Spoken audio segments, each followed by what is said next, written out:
ఈ కాలంలో అయితే మంచి మంచి కలర్ఫుల్ క్యారెట్లు వస్తూ ఉంటాయండి, చాలా బాగుంటాయి ఎర్రగా. వాటితోటి చిటికలో హల్వా కానీ లేదంటే స్వీట్ కానీ తయారు చేసేసుకోవచ్చు.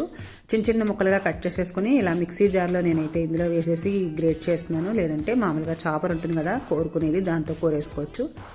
ఇలా ఒక బౌల్లో వేసుకుని పక్కన పెట్టుకున్న తర్వాత స్టవ్ మీద కడాయి పెట్టేసి కొంచెం నెయ్యి వేసి డ్రై ఫ్రూట్స్ వేయించేసుకొని పక్కన పెట్టుకోవాలి. మనకి ఇష్టమైన డ్రై ఫ్రూట్స్ అన్నీ వేసుకోవచ్చు. నేనైతే జీడిపప్పు, బాదం, పిస్తా వేసాను. ఒక పక్కకు తీసేసిన తర్వాత మళ్ళీ కొంచెం నెయ్యి వేసి క్యారెట్ తురుము వేసి పచ్చివాసన పోయే వరకు కొద్దిసేపు వేయించేసుకోవాలి.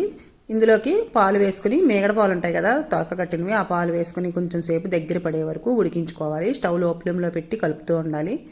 అలా కలుపుతూ ఉంటే మనకి 10 నిమిషాలండి, ఎక్కువ ఏం పట్టదు. చాలా సింపుల్గా రెడీ అయిపోతుంది హల్వా అనేది. ఇప్పుడు సరిపడ పంచదార కూడా వేసేసి ఇంకొంచెం దగ్గర పడే వరకు అలా ఉడుకుతూ ఉంటుంది. మనం 1 బై 1 అన్నీ వేసుకుంటూ ఉండాలి. ఇప్పుడు ఇందులోకి నేను పాలమీగడ వేస్తున్నాను. ఒకవేళ ఇది లేకపోతే నెయ్యి వేసుకోండి. ఇంకా కొంచెం దగ్గర పడే వరకు ఉడికించుకోవాలి. మంచి కోవా టేస్ట్ వస్తుందన్నమాట. ఇప్పుడు ఇందులోకి ఇలాచీ పౌడర్ కూడా వేసేసాను. అలాగే ముందుగా వేయించి పెట్టుకున్న డ్రై ఫ్రూట్స్ కూడా వేసేసాను.